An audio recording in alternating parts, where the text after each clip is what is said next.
Right, okay, folks, welcome to, I was going to say my first ever podcast. Technically, it is my first ever podcast designed to be a podcast because I do my Friday Waffles. If you've watched my channel before, my Friday Waffles, I do podcast them as well because some people, believe it or not, don't like to look at my handsome face. They would rather I have been told I've got a face for radio, so yeah, but I do make podcasts like this. But this is a brand new thing now. It's that new. I don't even have a name for it. What the idea behind this is my guests are going to pre-pick 3 games. Now we'll call it a desert island. Or an Armageddon. There's an Armageddon in the UK and the world, and there's only 3 video games that you can play. You'll never play any other video game, so you can only ever play these 3 video games. Be it a ZX Spectrum game, be it an arcade game, be it Call of Duty or Minecraft. You can pick whatever you want. 3 games. These are the only 3 games you'll ever play. And on the flip side of that, I want my guests to pick 3 games that are completely pish, or they might not be pish. They might be things like Zelda Breath of the Wild, which gets rave reviews, but I think it's garbage. I've got no time for it. It could be 3 games that you insanely hate. What's that thing again? I can't even remember the name of it. Something 101 where you put things into a bin. So anyway, 3 great games and 3 games you hate. Now, to kick off this pilot episode, I have got a wonderful young man, Mr. Bill Harbison. How are you, Bill? Hello, I'm good, thanks. I'm not that young, but I'm all right. You can sound a bit more fucking enthusiastic for starters. How are you doing, Bill? I'm all right. Excellent, brilliant. Yay. Right, good stuff. Hey. Yeah, listen, Bill, just before I'll let you just very briefly just explain why you're on this. I mean, obviously, everybody that's going to be on this is probably going to have some sort of tie into video games, whether it's you've written a game, whether you've played games or whatever. Just very, very briefly in a couple of sentences, what's your kind of link to the video game industry? Oh, I was going to say I did it because you basically messaged me on Facebook. And well, apart from that, yeah. Well, God, I've been doing video games for about 35, 36 years. Christ, that's a long time, eh? So I started off at Ocean when I was 21 years old and travelled down from Scotland to live in Manchester. And I've been here ever since. I've not been back. And I've just worked at different companies pretty much solidly in this time. And at the moment, I'm working in VR now. Oh, are you really? Aye. Interesting. Because, you know, I've got a VR thing, headset thing, whatever it's called. And it's amazing the number of people that have never seen VR. And when you tell them about it, they go, I'm not interested. It's a gimmick. I remember having an argument. I don't know who it was. Somebody was on my YouTube channel and he kept saying it's a gimmick. I went, no, a gimmick is, I don't know. A gimmick is something that does one little trick, and once you've seen it twice, you go, right, okay, that's really funny. VR is not a gimmick. So how did you get into VR then? I don't know. I'm just I just make game models and sort of characters and environmental objects and stuff like that, and I've just gone from company to company. I've done stuff on the PC, I've done stuff on console, and then there just happened to be a vacancy at a VR company in Leeds, and they just thought that my portfolio fitted in with what they wanted to do, so I got a job there. Well, so how does, I mean, obviously you started kind of, with Ocean, you were programming a lot of games. I mean, you've done some seminal games like GCHQ, I believe, obviously Robocop. You've done all these. Yeah, you did the graphics. It was always the graphics you did, wasn't it? Yeah. And so I can imagine, I want you to do graphics. I want you to come up with a little sprite or, that looks like Robocop. How different is it programming for a VR game? I mean, presumably you're not just doing like a side on. Have you got to program something in 3 dimensions, and how difficult? It's completely different. Yeah. It's like 30 years of experience that's built up, starting building stuff basically out of maybe boxes, and then moving on to making them more detailed and all that, and you sort of build in more detail and more detail because the consoles are more powerful and can handle more assets, and then you just to the point where it's almost like sculpting with clay. Aye. Is at the point where Yeah. I'm at now. So I'm just sculpting stuff and then sort of optimizing it so that it can it'll go into a game or into a VR headset quite easily. So, I mean, obviously presumably that's your job that pays your mortgage, etc. But do you get as much satisfaction out of doing that? Because from what I can see, it's completely different, isn't it, from what you were doing in the early days? Oh yeah, totally. If you'd told me that this is what I would be doing in 30 years, I just wouldn't believe you, because it's just it wasn't even in my imagination then. I mean, I know I was probably thinking that I wanted to do 3D stuff, because when I was working at Ocean, there was stuff like F-29 Retaliator and stuff like that, and I thought I want to make planes. I want to make 3D planes. I want to know how they do that. But it took probably another 5 to 10 years before I was even able, and before the tools were available for like people to make stuff like that. Yeah. So how do you go about, I mean, how would you go about training yourself so that you could go to an interview and say, yep, we're doing stuff in VR. Well, here we go. I can do this and do that. Is there different tools, etc.? And are you self-taught, or was it working for other companies that they gave you the opportunity to sort of branch out, so to speak? No, I'm completely self-taught, because basically you have to. I mean, I have contracted for about 15 years before being taken on by this company. So you have to stay on the ball. You need to know what the latest software people are using. You need to be like the various different styles of modeling and all that sort of stuff. So you need to stay on top of it, because if you don't, you just die.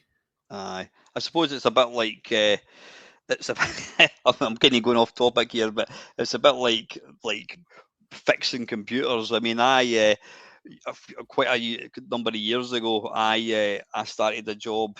Sorry, I was working full time, but I thought I'm quite good with computers. I'm like, and every family has an IT expert, and unfortunately, I'm that guy. Yeah, And I'm not that good at it, but compared to the rest of my same. family, and I was fixing laptops, and it was one of these things where I thought, oh, my sister's brother-in-law's friends, cousins, aunties, next door neighbours' laptop's not working. Could you have a look at it for them? Oh, yeah, okay. And you're doing all this, and you're thinking, I'm not getting anything out of it. I wasn't charging anybody, and I thought to myself, why don't I start a little company for charging? Why don't I start a little PC company? So I did it properly.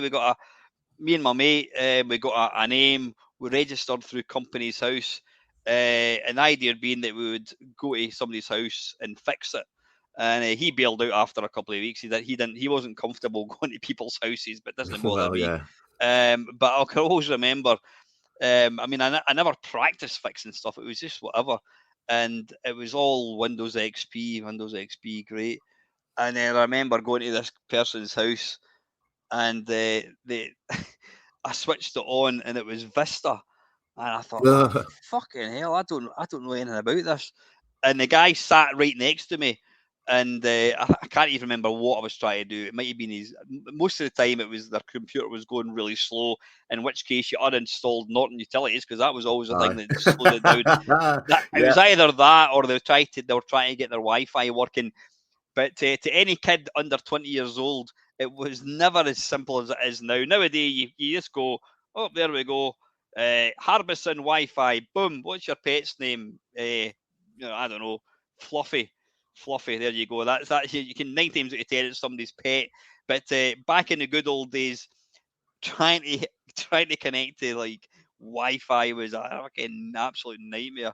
And I remember this guy was sat next to me, and I was just moving the mouse, and I was basically just trying to clutch in the dark, and I bizarrely managed to fix it, but it was through sheer luck. I think I was trying to find out how do I get into the settings on the control panel, and for the life of me, I didn't know what I was doing, and this guy was probably thinking, this guy doesn't know what he's doing, but I managed to get it working, to be fair, and I got paid and all that. But yeah, getting back on topic, I suppose it's like one of these things. You need to stay focused. You need to keep yourself current, because yeah, if you went for an interview in VR and you showed them your design and graphics when using graph paper, that probably wouldn't quite cut it, would it? No, not really. I mean, the sort of the way the job works is they've already seen your portfolio, so they know the work that you can do. Yeah. So the interview is basically for them to find out how much of a knob you are and will you fit in with the rest of the people that work there, because they already like your stuff, or they wouldn't have given you the interview. Yeah. So if you go there and you start acting up and saying, "Oh, I want more holidays," or "I can't do this," or "You can't do that," they'll just say, "Oh, no, thanks." Aye. I think that's the right thing to do, because it's, people. I've been for so many interviews in my life, and you go along and whatever it is, and yeah, it tends to be where am I going with this? Yeah, it's you can employ somebody who's got fantastic, credentials, CV, etc. And then the guy starts or the person starts and they're a complete dickhead and nobody likes them. So I think a big part of an interview now, and I know some companies do that. I think they'll actually take you in and they'll let you actually work for like a couple of hours with people, because at the end of the day you've got to fit in. That's so anyway, yeah, they must have liked you, which is good news. How long have you been with the company for then, Bill? Just over a year now. Mm-hmm. And can I? I'm not going to ask what you're working on. Can I ask what platform is this you're working on? You like to say? It'll be the PlayStation VR. Is this the PlayStation 2 VR? PlayStation 2. No. VR 2. Sorry, PlayStation VR 2. Is there not? Yeah. There's a new version out. Yeah. What do you mean you don't know that the original PlayStation 2's got VR? Where have you been? Sorry, I meant the sequel. I think there is a new VR for the PlayStation, I believe. Yeah, I think it's for that. Mm-hmm. But it's also going to be optimized down for the Quest. The Quest 2, is it? Yeah. Excellent.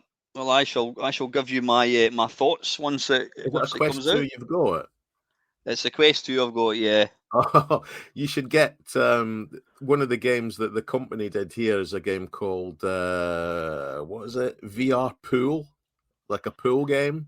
You know what? I've been looking for a pool game. I've actually taken up pool. I've just joined a pool league. We started last week, so I've been kind of after a pool game. So is it any good? You might think, oh, he's just saying that because his company did it. It is really good. Plus, you can play online with other people, so you can play pool against real people and not robots. Right. And have you got a Quest 2 headset or something? Or I have, yeah.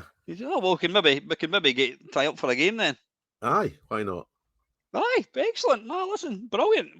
So what's it called? VR Pool. I will have to confirm that, and I'll message you. But I think it is something like VR Pool. That must have taken them an age to think of that title, eh? Eh? That must have taken them some amount of time to think of that title, eh? Well, yeah, I know. It's like they were doing it for another company. They were sort of a different companies published it. They were just like said, well, this is what it is. So make us a pool game, and it is pretty good actually. Oh, brilliant! No, I'll 100%. Message me later on. Let me know what it's called. Did you work on it by any chance? I didn't. It came out they were working on it when I started, so I got to like play it a little bit, and it's really weird when you're watching people play it because you have to hold your hands out in the proper stance and then hit the ball properly with the cue. And does it actually? I mean, presumably you've had a go of it yourself. It does actually work. It does actually work. You can even get right down, looking down onto the cue ball and hit it and put spin on the ball and all that. It's amazing. That'll be good. I mean, I've watched. What did I watch? I watched. Oh, whatever his name is. I've watched some professional darts players playing a dart game, and they were absolutely shit. They were literally couldn't even hit the board. So VR darts doesn't really translate to No, you that. might So I'll end be up really throwing away interested. your handset thing as well. Yeah, I'll be really interested to see that, and it'll be a good excuse for me to actually charge the battery on it because I'm looking at it in that corner. It's one of these things. Do you not find that in the modern world, everything now is charging it. You got to charge it, and everything you buy something off Amazon or whatever it is, you go, oh, it's one of these ones, right? Okay, and I wish you'd stick to it, but I've run out of. I mean, I've got so many things. You got to charge. You got to charge. You go, I'll have it. Oh, it's out to charge. Bring back the good old days where you could put 3 C batteries into it and just fire it up and away you went. Eh? Plug your Spectrum into the mains, and it doesn't need any batteries, and you're just linked to the TV. Anyway, listen, I said to you this was going to take up half an hour. We're almost I know we've done half an hour minutes, already, and we've not even started. There you go. There's a surprise. So listen, I'm going to let you pick game number 1. You got 3. We'll just, for the purpose of this, you're being put in a desert island. You have to pick 3 games. These are the only games. You've got Wi-Fi, you've got electricity, you've got all the gizmos that you want. What's your first game that you would take to the desert island, and why? Well, I thought I would pick because all of the games that I'd picked previously weren't anything. There weren't any old games. They were all fairly new. So I thought, what would I pick from like a really old like game that I used to play when I was little? And I picked School Days / Back to School. Just because, well, it was a really good game to start with, but the fact that you could customize it and name all of the teachers to the teachers that were in your school, or you could name the other characters in the game by people that you knew. And I don't know if this was the same for everybody, but a lot of the characters did actually look like teachers who were at my school. It was uncanny, some of the teachers that looked like the little characters in the game.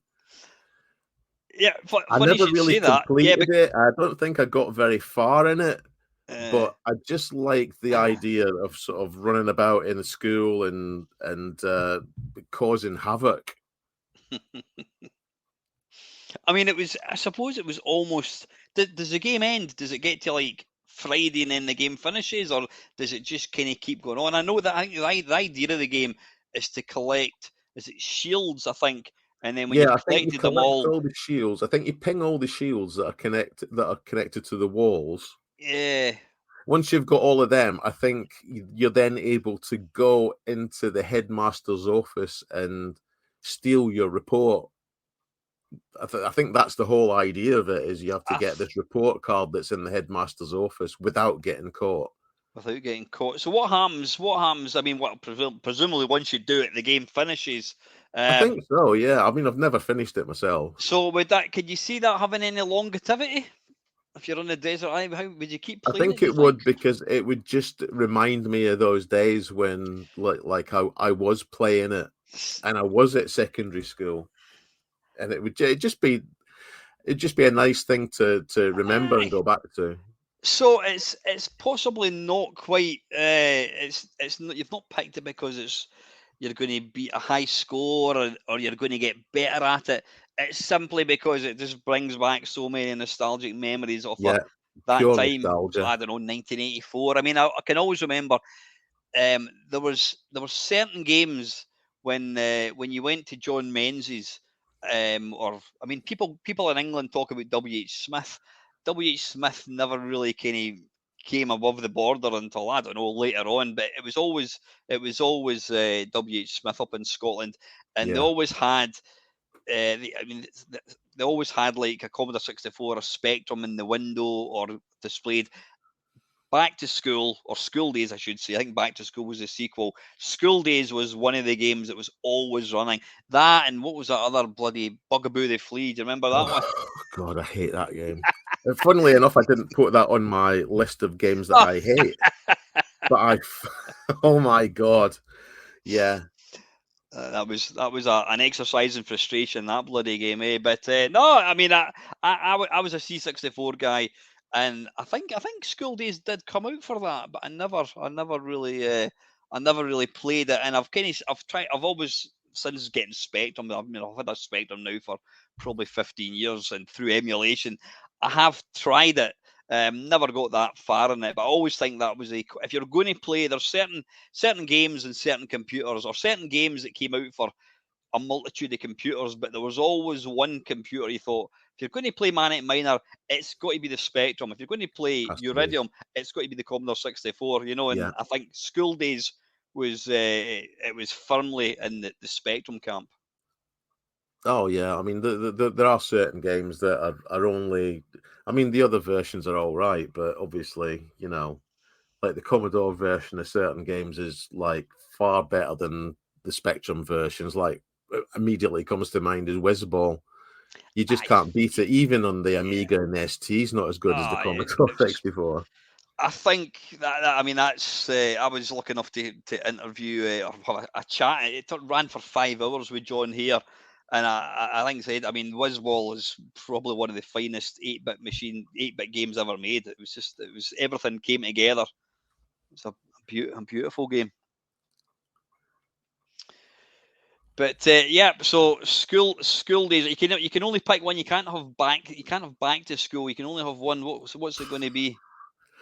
Probably the Back to School, because it was slightly bigger, wasn't it? Because you had your own school, and then you had the girls' school across the road. And could you go into the girls' school and into the toilets and what have you? Yeah. Right. This is firmly an adult friendly stream, so we'll leave it at that. So that's your first There's game. none of that going on. I'm sure there's some hack possibly. Anyway, yeah, that's your first game, right? Your second game that you would take to your said desert island. The second one is on the PC and is Elite Dangerous. Just because, again, it was a game that I used to play on the Spectrum. Sorry for interrupting. Not Elite Dangerous. Oh, no, sorry. Yeah, no, I'm sorry. I'll let you finish. Right, you used to play Elite in the Spectrum, right? I thought you said Elite. Yeah. Sorry, I'll shut up. But the PC version of it just takes it up to another level, and I have been playing it on the PC for a while. But then when they introduced the fact that you could plug your Quest 2 into it and play it in VR, it just takes it to another level completely, where you're actually in there, and you know you're still controlling the ship and all of the other things, but you're being able to look around and behind you and at the side and up, so that you can see like all around you what's going on. Mm-hmm. I mean, sometimes it does make you quite ill, especially when you're sort of looking around and you're being chased by something and you're trying to whip the ship around. It does get a bit hairy sometimes. So do you actually play it using the VR then? Yeah. And now that you can connect the VR to it, that's the only way I would play it now. Oh, really? Yeah. It's a bit awkward because I always play it on the keyboard, which is impossible when you've got the headset on because you can't see it. Yeah. So I've had to sort of learn how to play it with a joypad, so that you don't need to take your hands and look for the right key to do the right function. It's all within the joypad. Yeah, because I think you can obviously, you've got little control panels on your sort of dash display type thing, haven't you? Yeah, that's right. Yeah, and does it utilize the Quest I don't know what you call them, remote things. No, it doesn't. It's just simply the headset. So you would just stick the headset on, and you would use your Xbox controller on it, and that's it. Away you go. I see. So you're effectively just playing it. It's like a 2D version of it with the Xbox 360 controller, but you can look about. You've got obviously the visuals are all in 3 dimensions. Yeah, I have tried it. No, I did buy Elite Dangerous, and I played it for about 5 minutes just because I'm completely pants at it, and I've got the patience of a gnat. A couple of my friends, one guy in particular, he lives and breathes this game. I mean, he has been playing it quite literally. I think I can't remember the last time he told me. It was like almost like a year. If you imagine like 365 days times 24 hours, he'd put in like a year just playing this game. And I have to say, on the odd occasion, he'll be doing like a live stream, and I'll just watch it for 5-10 minutes, and it's an absolutely staggeringly beautiful game. The graphics are phenomenal. It would be you could be forgiven for actually thinking you were actually watching, like, I don't know, NASA recording something. It's It does beautiful. look really nice. I mean, it started off looking really impressive, and then it's just got better and better. And I think you can now like actually land and run about, can't you? Sort of like a sort of third person, I think. I've not actually tried that yet. I think you actually have to buy that separately, but yeah. You Is can. that an It used to be add-on or able. You something? could. When I got it, you could land on the planets and you could drive vehicles around, and that was it. Oh, Then the really? next update was you could actually get out of the vehicles and run about on your own. I didn't actually get that far. I didn't get that update. So I'm just wondering if I should So do it. I can totally understand why you've gone for that game, because it is quite literally limitless, isn't it? Yeah, yeah. A bit. Plus, when you've got the headset on, it's just surrounding you. You've got no idea where you are. Yeah. You're just in this ship flying around. I mean, that would be perfect if you were on a desert island and you wanted to forget about where you are. Yeah. I've seen me sometimes sitting with my. I mean, I tend not to connect it to the PC, but sometimes you're sitting in a room and you're I don't know, whatever it is you're doing, and you take it off and you're sitting in like almost pitch darkness. You're like, Oh yeah, where yeah. am I? Well, you've been playing it in the daylight, and then you've been playing it so long that this sort of area that you're in starts to disappear, and it says that you Oh, can't aye. play anymore. And then you lift the headset up, and it's dark. And It's you obviously only realise registers the light. your face is like 2 inches from the wall. You're like, Yeah. Oh so God, you I've done swing that your loads of arm round and times. you batter into the monitor. You're like, you bastard. Or Oh you're man, yeah. hitting your hands off the wall and stuff. I have a mate. He actually he watches. He's got all his films on his computer through a network thing, and he just utilizes the VR for watching films. It's phenomenal. It really is. I don't know if you've tried that at all. Yeah, there was an app that you get with it, and you basically sit in a theater, and all of these Oh, dodgy people will stream various films at certain times of the day. and chuck popcorn at each other. Yeah, and they're throwing stuff at each other and stuff and shouting, and it's like, oh God, it's too much. Oh, it's absolutely insane. So no, listen, that's a great choice. That'll complement your back to school. So your third and last game. Remember it. Well, obviously it can be anything at all. Your third and last game. What would it be? Well, it's a game that you're not going to like, and it's only been out to you 2 weeks or 3 weeks, and you didn't like the one previous, and that's Legend of Zelda: Tears of the Kingdom. Yeah. Go for it. Right. This game is unreal.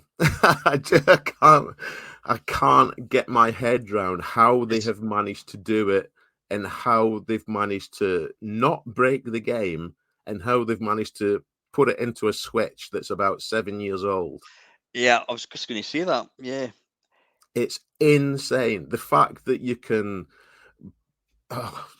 I don't want to give away like spoilers to the game, but obviously you've got new abilities now where you can connect objects together and build stuff. But the fact that you can build so much stuff and it doesn't break and it works with physics, because you've got various things like you've got wheels, you've got fans, you've got rockets, you've got stabilizers, you've got springs. You can basically make a working vehicle if you've got all this stuff. In fact, I've been on YouTube and seen some of the things that people have making, and people have actually made like from hovering drones with lasers that they can just send out and kill like massive areas of the world, to mechs that walk around with guns on their hands just shooting at things. And it's just the fact that it doesn't break the game is just unbelievable. That's interesting because So good. yeah, I mean, I've seen a few people talking about they're sort of saying that the Switch is now kind of the thing is, we all know that Nintendo, they come out with some amazing. They've always been the pioneers, where they had the Virtual Boy, they had the DS with the touch screen, the two screens. They came out with the 3DS, they came out with the Wii. They've always been revolutionary. They're always pushing boundaries. All their hardware when it comes out, it's almost like 5 years old. You know, you get The PlayStation. hardware is never at the top of the tree, Yeah, is it? it's never. It's And always the lowest one. people have been saying, I think there was a game. I don't know what game it was. There was a game came out fairly recently. I think, in fact, it was a Pokemon game of all things, and people were saying that it was struggling because it's not powerful enough. So it's actually interesting to hear you saying that. So see this game then. I was kind of being a bit trying to be a bit smart ass with saying about it would be ridiculous to say I hate Zelda. That's absolute nonsense. That game No, I could can see why potentially you be would. my I thing can see because why people would hate it, though. what's that? I can see why people might hate it, because Yeah. it is quite. Either you don't like the art style, or you don't like the story, or anything like that. But You know, the see gameplay for is me, I there; think it's solid. yeah, I think for me, games that games that require hours and hours and hours and hours and hours of investing time, that I can run a mile. And then when you've coupled with that, I mean, I did play like the original Zelda on the SNES, and I loved it. I never quite completed it, and the high you get when you eventually get in, you get this door open, and you find the key, and you unlock the unlock the treasure chest, and you get this new sword. It's like, wow, I've got this this sword, and it's brilliant. The thing that I always disliked about games like Zelda Breath of the Wild and is it Far Cry 4 and all these, not Far Cry, what's it called again? Doesn't matter. These games we got to craft. That's the word I hate, craft. You've got to, you can build something, you find bits of wood and a bit of string and you make a, whatever it is, a bow and arrow. And then after you've killed a couple of baddies, it breaks. And I'm like, oh, fuck, no, I don't want that. It's just too much hassle. So that's the reason I kind of shied away towards it. Saying that, if I was going to be in a desert island, it may well be the game I'd pick because I've heard so many good stories about people. One of my mates, Tony Temple, what's called Missile Command World Champion high score. Tony, he's collects arcade games, but he says one of his favourite games of all time is Zelda Breath of the Wild, which is you couldn't get further removed from Missile Command to Breath of the Wild. And I think maybe I'm missing something here. So is this a brand new game then, Bill? Is it, or is it an update? It's set in the same world, so the map of the world is pretty much the same. So you will come across places and you'll be like, "Oh, I remember that from the last game," and you'll meet characters that you've encountered in the last game as well. But then there's been some sort of cataclysm, and all through the map there are these little holes. So you drop down into a hole, and underneath there is another map which is as big as the one that you've just been running around in. It's in complete darkness, and you have to navigate your way around that. You have to light it up. You have to do various things that you need to do down there that will help you up in the land. Yeah. But then above the land, you've got another floating area. Like there's another map that floats above the land. So there's actually 3 maps in one. Wow. This is not doing it for you, is it? I can tell by You've that. actually just put me off when you said that there's another one, and then there's a third one, and I'm thinking, oh no. No. No, the thing about it is you can turn it, you can Yeah. switch the game on, and you might be thinking, oh God, I need to go over to do this thing to save the princess or whatever. And then you'll meet some guy and he'll say, can you just do this for us? And you might just spend like a couple of hours just doing a little task for him, and you'll think, oh, that was cool, I'll switch that off, and then the next day I'll carry on doing whatever it was I was gonna do. Yeah. So you're never bored. There's always something to do there. There's always something to do. The problem I've got with games like Grand Theft Auto 5, 6, the last one that came out about 5 years ago, I bought it. I think I bought it on day one release, and I've played it for probably a couple of hours. And anytime I did play it, I would start off, you would have to, you need to go here and chase these guys and kill them, and then I would do that, and then I think, now what? And it's like, oh, you can go and upgrade you can buy yourself a new shirt, or you can put new alloys on your car. I'm not interested in doing that. So I end up getting genuinely stuck and thinking, I have no idea what I'm meant to do now. So is this game quite intuitive? Does it kind of tell you, or it doesn't tell you, but there's always things going on then? Oh God, you can't move like walking across the map for like 3 or 4 minutes, and you'll find something different to do.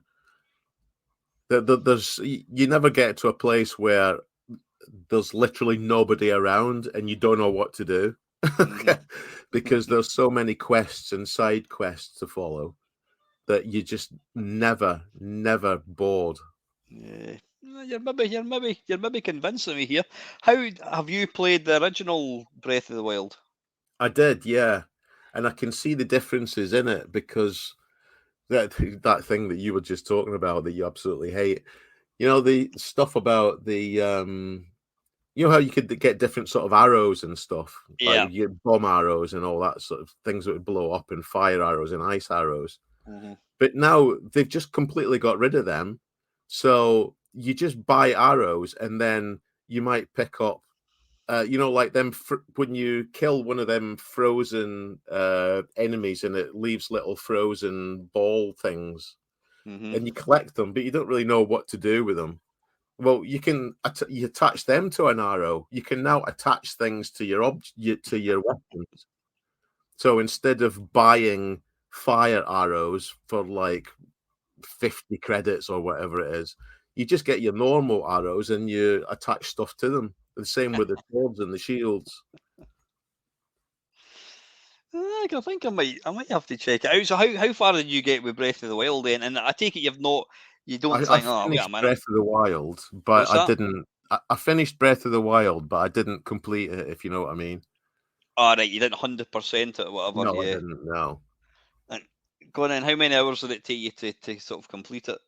Oh, I don't know. I think I looked at it, and I looked at it the other day, and it was about 210 hours I'd put into it. And that's you probably. Does it give you a percentage of how much you've actually completed? Well, I didn't look, actually. All I know is that I beat the baddie at the end. That's all I care about. This new one, I've already put about 20 odd hours into it, and I just feel like I've scratched the surface. Really? Yeah. Yeah. They've got quite an interesting thing. You know how you could jump on your shield and you could slide down hills and stuff.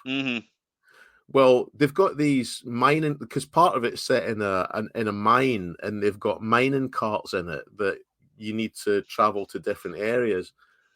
And because it's like pure experimentation, people have just gone, oh, I wonder what happens when you do this. Somebody has decided, oh, I wonder what happens when you attach a mining cart to your shield.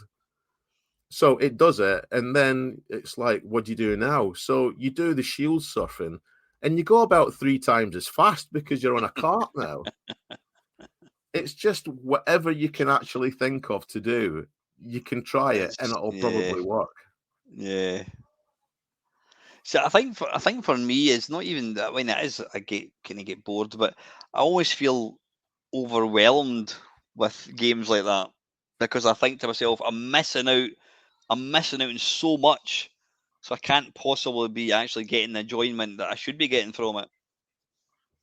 Yeah, I get that because I see that, like, when it's been out a couple of weeks and you've got these videos of people who've probably already completed it because they've done nothing else, it does make you think, oh well, you know what's the point of me playing it then? But it's just like you go at it at your own pace. You're just enjoying being in the environment, Yeah. and you're going traveling to all these different places, and you're doing various tasks and stuff, and you just like get immersed in it and enjoy it. So it's fun to play. You don't really have to stick rigidly to the plot. You can just noodle about and find things and just You whatever. can, yeah. Yeah. You don't even need to do any of the side quests. I mean, sometimes I've just loaded the game up and thought, I'll just run over there and see what happens. Yeah, I mean that was probably like a dream come true. Do you remember a game on the Atari called Stealth? Do you remember that one? The name rings a bell. It was, and it also came out in the C64, and it was you piloted what looked like the Millennium Falcon, and it was quite impressive looking, and you were flying towards this tower, or the reality was it was just a line. It was a line, but as you were flying towards it, the line would get taller, and then obviously when you get closer, it would start expanding, get bigger and bigger and bigger and bigger, and that for such a simple game was quite revolutionary. I remember sort of thinking, bloody hell, that's incredible. I'm flying towards this thing. And here we are now, we've got games where quite literally whatever you can see in the distance, you can walk there or you can run there or Yeah. fly or whatever. And that's You can see a point on a mountain and think, I'm going to run up to there. yeah. And it might take you a while, but you will get there. uh, If you want to do it on your feet, you just want to run there, you can do that. But you've also got, like, you can teleport between different teleport points that you discover in the game, so that saves a bit of time if you want to do that. you can And unlock you've got them once you find horses. them. You can Yeah. find a horse, and you can go on your horse to various places. There's just like so much you can do.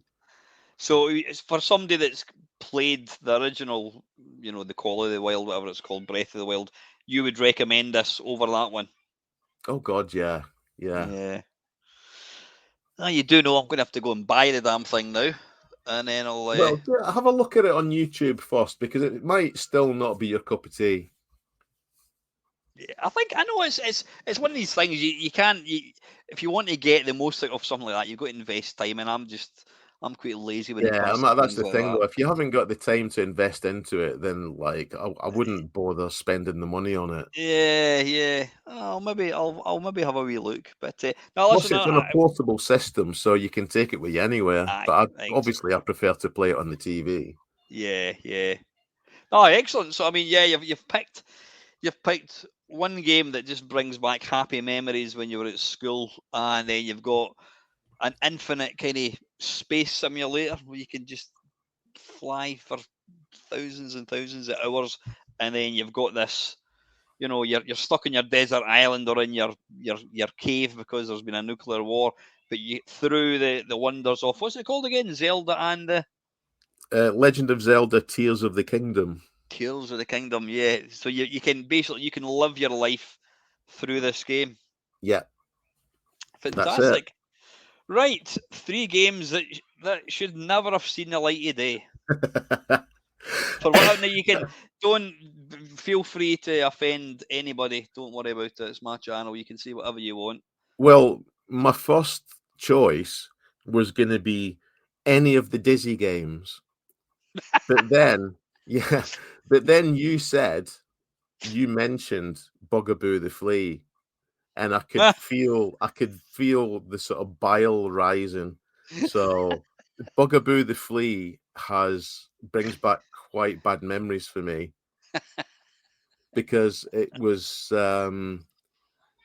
me and a mate decided that we were going to walk from our village to the next village, which was a good 3 miles, and we would go to this video shop that sold games. So we walked to the shop, we went in, and the only thing that we thought was worth buying was Bugaboo the Flea. So we walked back. The whole trip probably took us about 40 minutes, and then we loaded the game up, and it was the worst piece of shit. In fact, I think we sort of went halves on the game, and I just told my mate, "You can have it because I'm I'm not going to play this. I'm You not going never to even play copied this it. ever again." So had you read reviews of the game, or did you just look at the cassette No, or no, it was one of those where you looked at the cover and you thought, "Oh, that cover looks quite cool."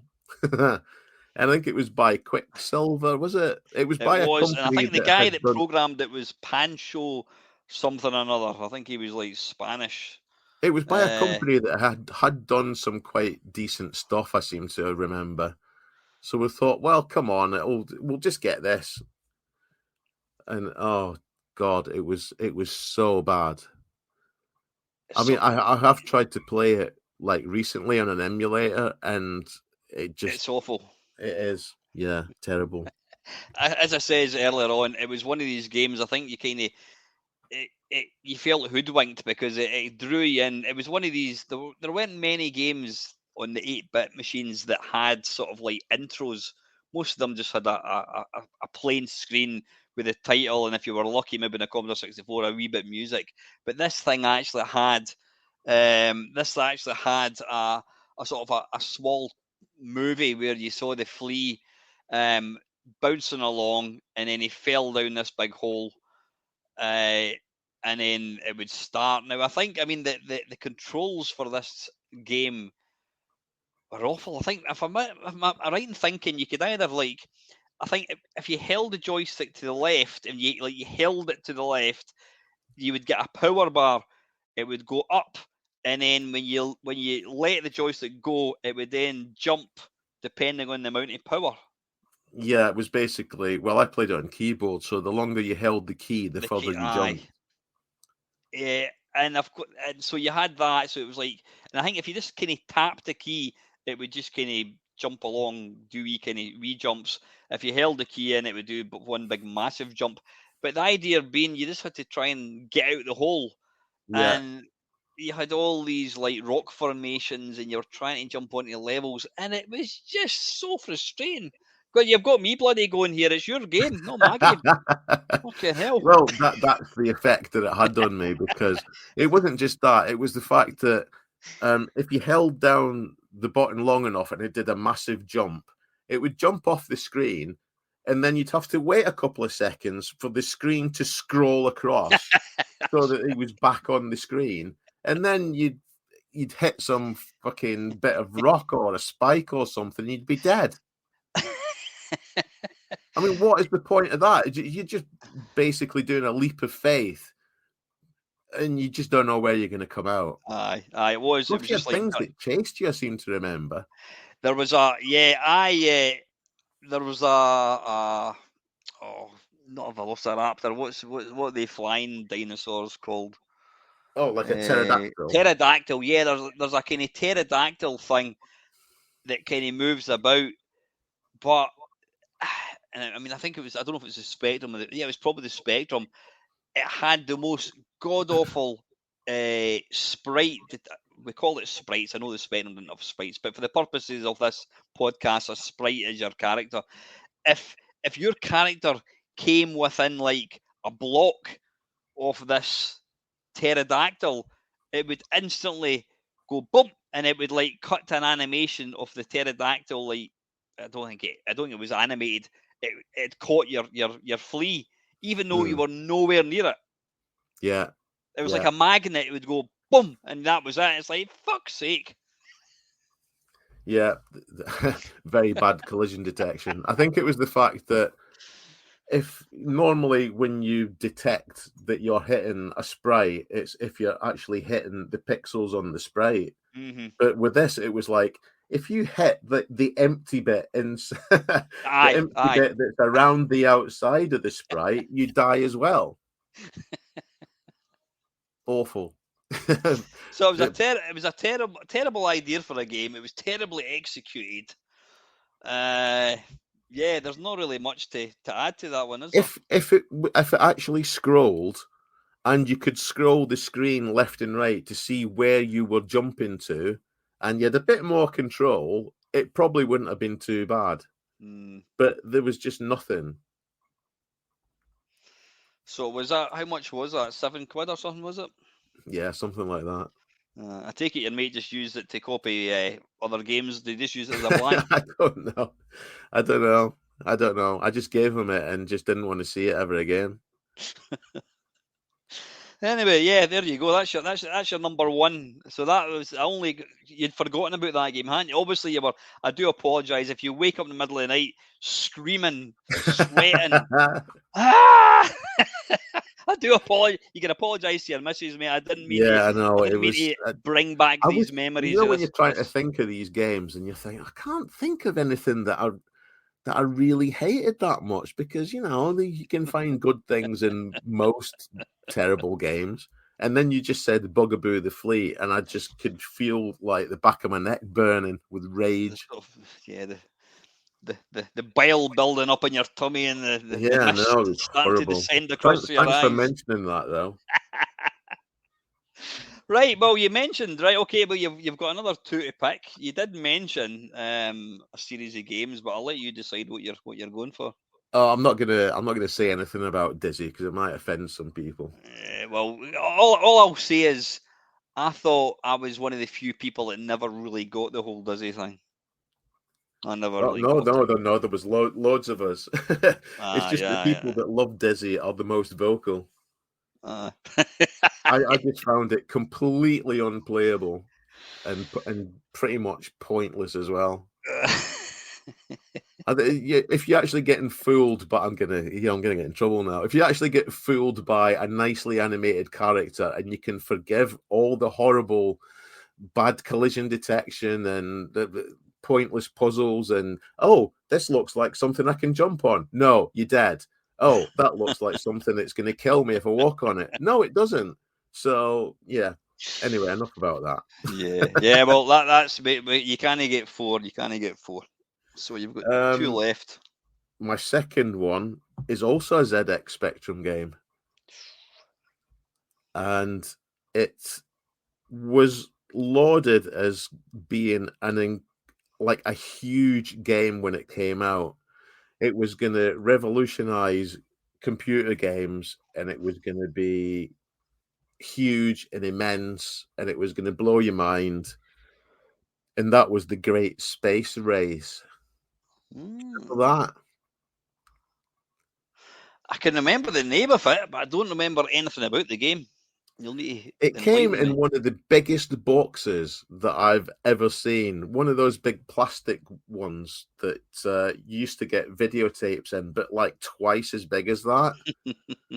And I think you even got a book in it, and there was like a cassette.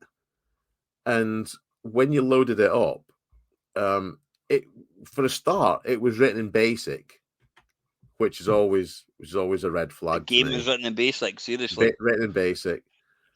And it was basically your sort of intergalactic trading game where you would trade with aliens and you'd be able to travel to different planets. So it was basically Elite, but it was down as a sort of, it was more to do with the characters that you'd meet in the different planets. But it was so awful and it was so slow. I think it was named as one of the worst games of the ever. Is that right? When the Spectrum was around, it came out I think at about $9.99 because you had this big massive box. Obviously, I didn't buy it, but I went into a shop and saw it for $1.99. I thought, I'm having this, I want to see how bad it is. And I for $1.99, I felt ripped off. Seriously, and was It was that? so bad. And so, what did you get in the box? Did you get like a sticker and a T-shirt and a baseball cap and all that bollocks? No, you basically got. I think you got a book, like an instruction book, and you got the tape, and that was it. So it was basically so it would look like imposing on the shelf compared to everything else. This massive box with a sort of silver text on it, and then there was like a silver galaxy on the right hand side. So you look at it and go, "Wow, look at that box! It's amazing." Oh, it's £10 though. It's more expensive than the other games. Yeah. But then it was like, oh God, so bad. Awful. Yeah. I can't honestly. I mean, I can remember. I can visualize the advert. I'm sure it was like black and white, the advert. I could sort of visualize the Great Space Race, but I don't remember anything about the game. I never played it. I wasn't even aware of what the game was like. So was it kind of like Elite, where you flying spaceships or spaceship? It was kind of, but you weren't sort of, how can I put this? It was like, you know how in Elite you'd fly in 3D, you would fly to the planet and all that sort of thing. In this, a little window would be in the middle, and then you'd have this little flickery sprite would go beep beep beep beep over in this side of the screen, and then it would fire a laser at some baddie, like it would draw a line between 2 points to another baddie on the other side of the screen. Pew pew pew pew. You've killed them, then you travel to the planet. It just was, for what they were promising, it just didn't hold up. Who programmed it? Or sorry, what was the company? Oh, that published absolutely it? no idea. I don't know. If you told me it was the original Imagine label, I would go, right, okay, that figures. No, they wouldn't have written it in BASIC, I don't think. We've all seen the commercial breaks when I can't remember what the name of the girl. I don't know if you ever knew her. The girl, the marketing person, went to the publisher and they says, "So how much is this?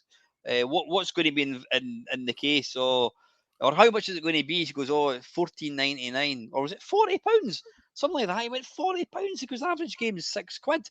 Oh, but there's going to be extras. And he goes, "What kind of extras?" Oh, there's about 45 things we're giving away with it.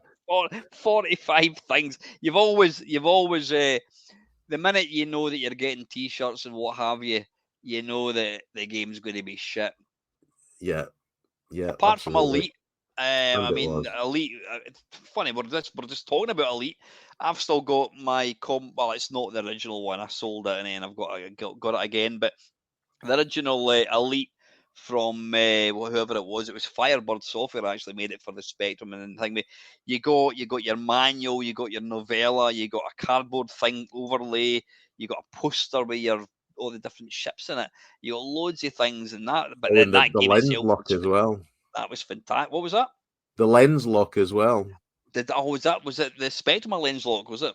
Yeah, where you to put it up in the screen, and so it's the anti-piracy thing where you to put it up to the screen so that you could like read what the two I think it was two numbers, or might be there was some sort of number that you had to read, that you had to get this right on the screen properly so you could read it.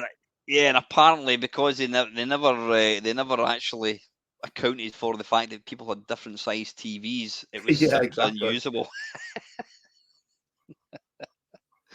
But yeah, so the Great Space Race. I'll need to have a look. If this had been a video, I'd be showing screenshots, but people can go and Google it themselves. I will need to go and check that out. You can play it on your screen. Yeah. So what are you? So you never actually bought it? Oh, you did. You bought it for $1.99, didn't you? Yeah. And how many times did you actually play the game? Once. Once. And what did you do with it? I don't know. I think my mum gave it away with everything else when I moved out. She obviously hated somebody quite a bit then, eh? Yeah. you do know that game is probably worth an absolute fortune in eBay now because nobody bought it. And look at the Jupiter Ace computer. It goes for phenomenal money. And you couldn't give it away back in the day. I wish I'd still had it. I might look later and see how much it's going for. It'll be some sort of stupid price. Yeah, you might not want to do that. Well, what to do is get in touch with your mum and see who she gave it to. See, Bill wants it back. I should never have given it away. I know it's over 30 years, but I want it back. All right, yeah, no arguments on that one. And your final choice for a game that should have been consigned to hell and never written. Well, it's another game that overpromised and underdelivered, but this was like probably a decade later, and that was Rise of the Robots on any format. Because at the time when it came out, I was working on the PlayStation. I was probably working on a PlayStation 1 title. Mm-hmm. And the worst people for really bigging up this game was Edge magazine. They were really all in on Rise of the Robots. They had it on the front cover. They showed you all the I'm doing the inverted commas, amazing 3D models that were in it. I mean, we'd already been working on stuff for the PlayStation, and we were looking at this thinking, why are they saying that this looks really good? Because it doesn't. It looks really shit. So even the models, you don't build models like that. Why is it? Oh, anyway. So it was, it was another one that promised far too much. They said that it was going to be this amazing game, but then it was like, right, what's the game going to be then? Then later on, they said, oh, it's a fighting game. Oh, so it's basically like a Street Fighter thing with badly animated robots. Yeah, that's it. And it was just, the controls were terrible. You could defeat all of your enemies with a single move. Basically, if you just did the same repeated move, you could get to the end of the game. I think. Yeah, if you picked the right character, there was a move that you could just punch low enough so that if you sort of crouched down and punched, they couldn't attack you. Because I think a big part. I mean, I do specifically remember Edge magazine. I mean, I always thought Edge magazine was so pretentious and up its own backside that Yeah, it was. I bought it back in the day, and then I quickly thought, I don't know interest. But I do remember, and I think was it, on, I think, as you say, it was on their front cover, and I'm sure it had some ludicrous thing, something like, "Is this the future of video games?" or something like that. Yeah, it was something like that. They were convinced it was going to change the whole medium. But then I don't think they were sure what the game was, because they were just showing the models and things. And obviously, it was quite interesting for people who weren't in the business and weren't up to, knowing what stuff like the PC could accomplish. And they were thinking it was going to be great. But I remember showing it to people at work, and they were like, that looks a bit crap, actually. Well, what's this game going to be like? So we were sort of like rubbing our hands, waiting for the latest update, and then they said, "Oh, it's a fighting game," and we were like, "Yeah, of course it is." Because I don't think they ever issued any demos of the game, did they? No, they didn't. For obvious reasons. I mean, it was what version did you play? I didn't actually buy it. I think the only version that I played was probably the SNES. Yeah, because I think the SNES is probably the most playable out of all the versions. Is it? I mean, it's one of the console versions anyway. It's probably the most playable out of all of them. It came out in the Mega Drive. It certainly came out in the Commodore Amiga.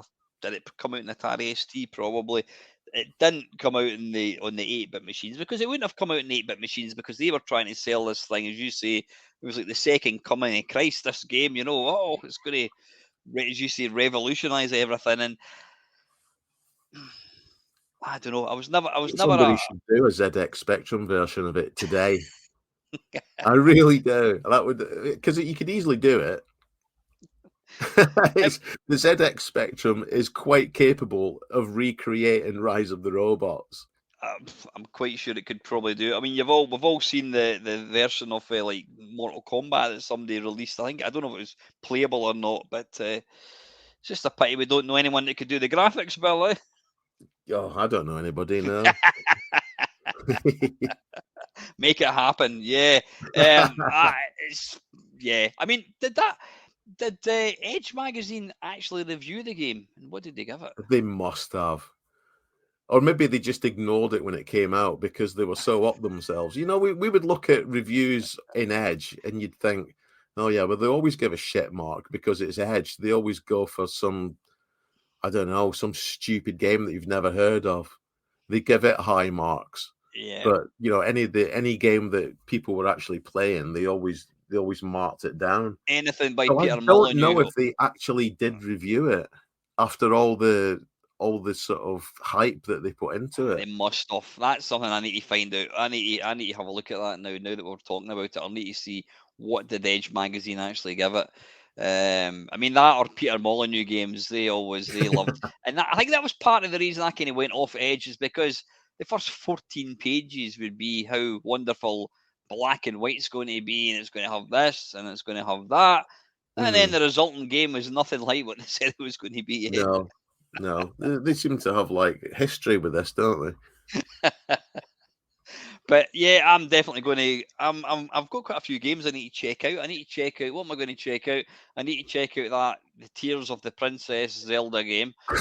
Tears of the Kingdom. Tears of the Kingdom. What was the other game we were talking about? I was going to check out. I don't know. I can't remember. I said there was another one. Oh, that VR game, the pool game. Oh, I'll send you a link to that. Yeah, please do. So just to recap, your three games, the three games you would take to the desert islands are going to be Back to School, Elite Dangerous, and Legend of Zelda: Tears of the Kingdom. Yep, and 3 bins consigned to the rubbish. Bugaboo the Flea, The Great Space Race, and Rise of the Robots. Yeah, somehow I don't think we've heard the last of Rise of the Robots. I think that's going to crop up. Anyway, Bill, listen, thank you so much for taking part in this, what is a pilot episode. Depending on if people think it's shit or not, this might be the only one. So good luck editing this into half an hour. So listen, folks, let me know what you think of this podcast. Do you want to see more, or do you want to listen to more? I think it's going to be quite popular. And listen, Bill, thank you very much, mate, for taking part. It's always a pleasure to catch up with you, mate. I will need to get you on the channel for a proper catch up with videos and what have you again. Aye, no problem. Okay then, Bill, listen, until next time, man, take care. See you soon, eh? See you soon. Cheers, buddy. Bye. Bye.